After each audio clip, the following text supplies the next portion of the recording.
Hello children, welcome back to your channel Study with Poonam ma'am. Class 6 बेटा history में हम chapter 9 में हैं।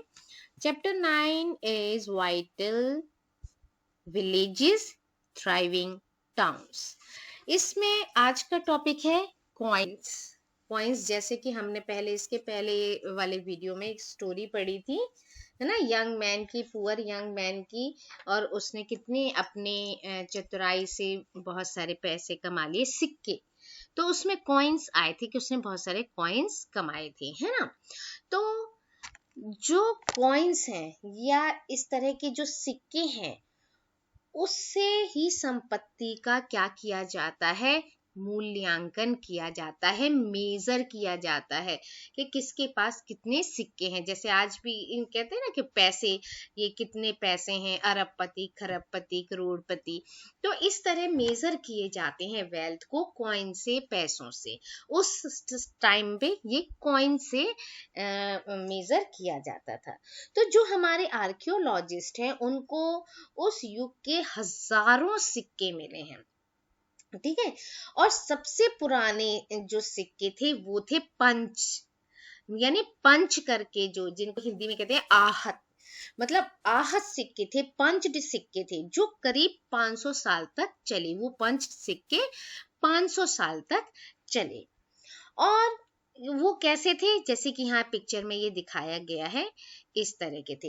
ये सिक्के क्या थे, या तो यहाँ तो थोड़ा सा सर्कुलर टाइप का, मतलब सर्कल टाइप का दिया हुआ है ना, गोल दिए हुए हैं। लेकिन उस समय रेक्टेंगल, स्क्वायर, इस तरह के सिक्के भी चलते थे। लेकिन उन पर क्या करा जाता था, कुछ लिखा जाता नहीं था, मतलब उसमें कुछ लिखावट नहीं होती थी, बस ये बनाते थे और इन पर कुछ चिन्ह लगा देते थे। जैसे इस पे भी दिया हुआ है कि ये चिन्ह लगे हुए हैं, कुछ पिक्चर पंच कर दी जाती थी।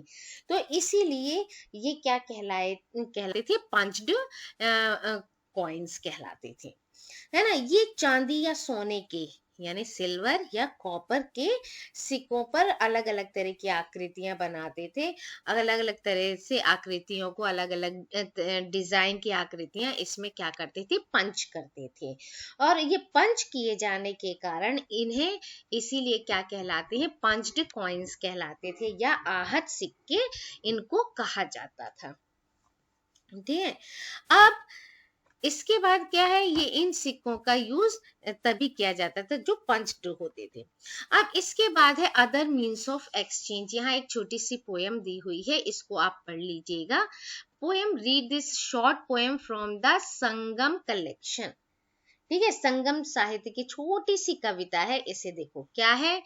As they carry the white paddy of their land to exchange it for the salt of another, मतलब खेतों के सफेद धान गाड़ियों पर लादे, ठीक है। As they carry the white paddy, सफेद धान कहाँ, अपनी गाड़ियों पर लादे जा रहे हैं, किस लिए, to exchange it for the salt of another, नमक के लिए लंबे लंबे रास्ते, crossing the long roads in carts, ठीक है।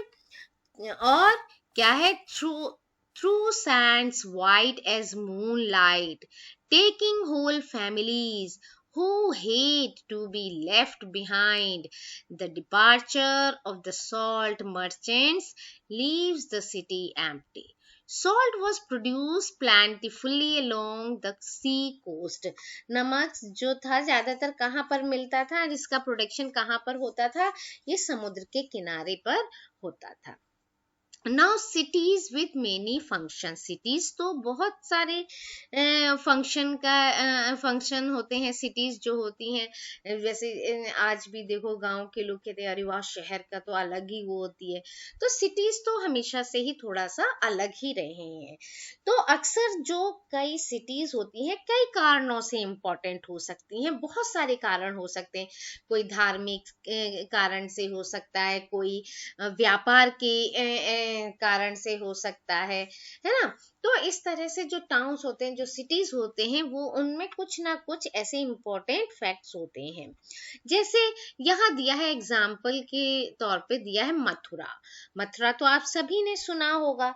मथुरा जो है ये कम से कम 250 यानी 2500 साल से भी ज्यादा समय तक एक बहुत ही इम्पोर्टेंट नगर रहा है।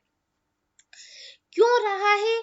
क्योंकि यहाँ पर जो है ट्रांसपोर्ट यानी यहाँ पर जो है यातायात, ट्रेवल करने की जो रूट है वो, और ट्रेड, इन दोनों की वजह से, क्योंकि ये रास्ता जो था इसमें क्या खासियत थी कि इनमें से एक रास्ता जो था वो north west to the east, ठीक है, नॉर्थ वेस्ट यानी उत्तर पश्चिम से पूरब की ओर जाता है, और दूसरा नॉर्थ टू साउथ, दूसरा कहाँ से जाता है? उत्तर से दक्षिण की ओर जाने वाला था।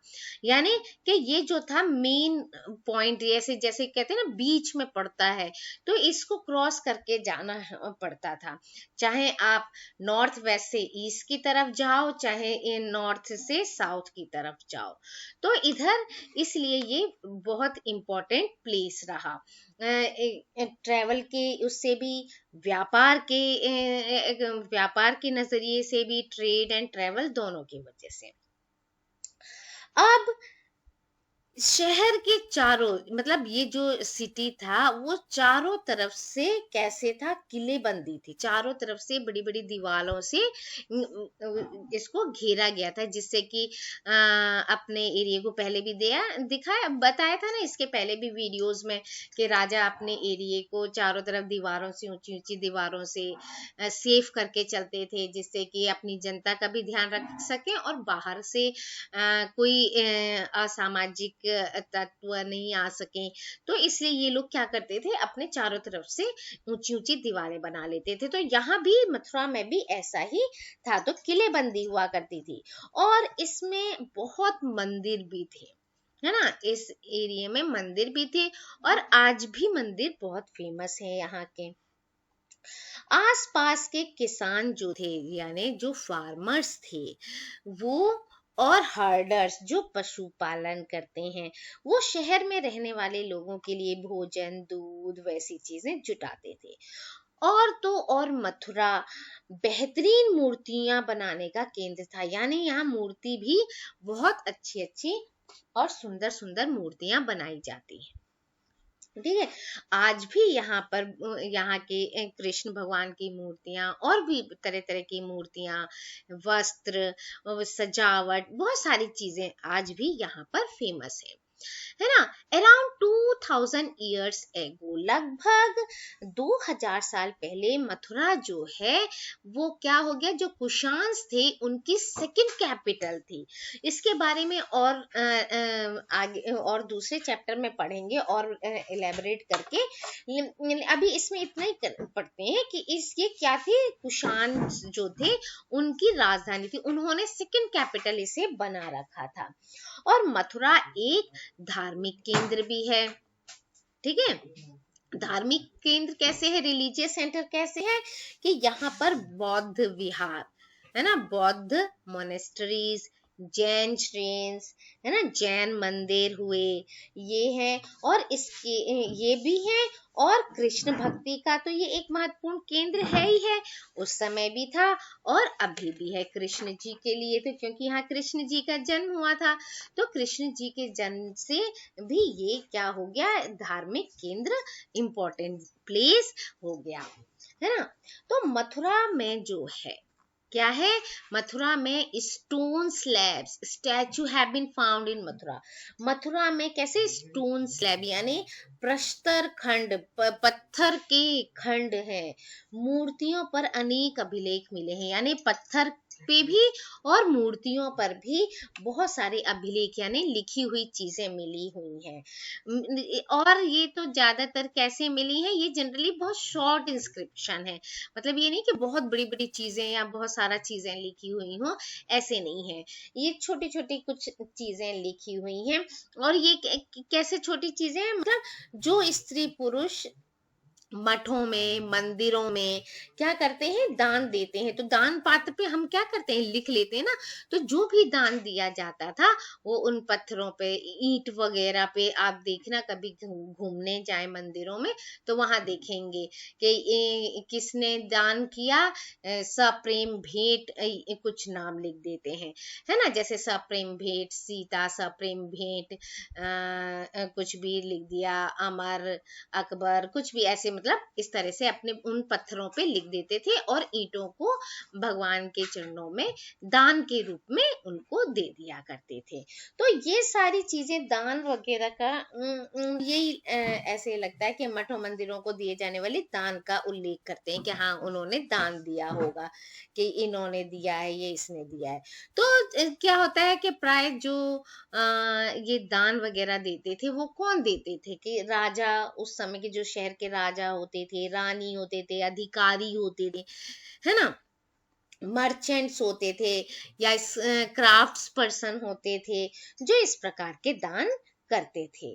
जैसे मथुरा की अभिलेख में क्या है, मथुरा की अभिलेख में गोल्ड स्मिथ यानी कि सुनार, लोहारों, बुनकरों, वीवर्स जो होते हैं, टोकरी बनाने वाले, माला बनाने वाले और इत्र बनाने वालों का भी उल्लेख मिलता है। मतलब यहाँ पर इत्र भी बनाई जाती है, क्योंकि कृष्ण भगवान की भक्ति की वजह से यहाँ पर इत्र का, फूल मालाओं का, बास्केट्स का, मतलब बहुत सारी ऐसी चीजें हैं जिनका यहाँ आज भी, परफ्यूम वगैरह है, गार्लैंड्स हैं, आज भी यहाँ पर बनाई जाती हैं और विदेशों तक में जाती हैं।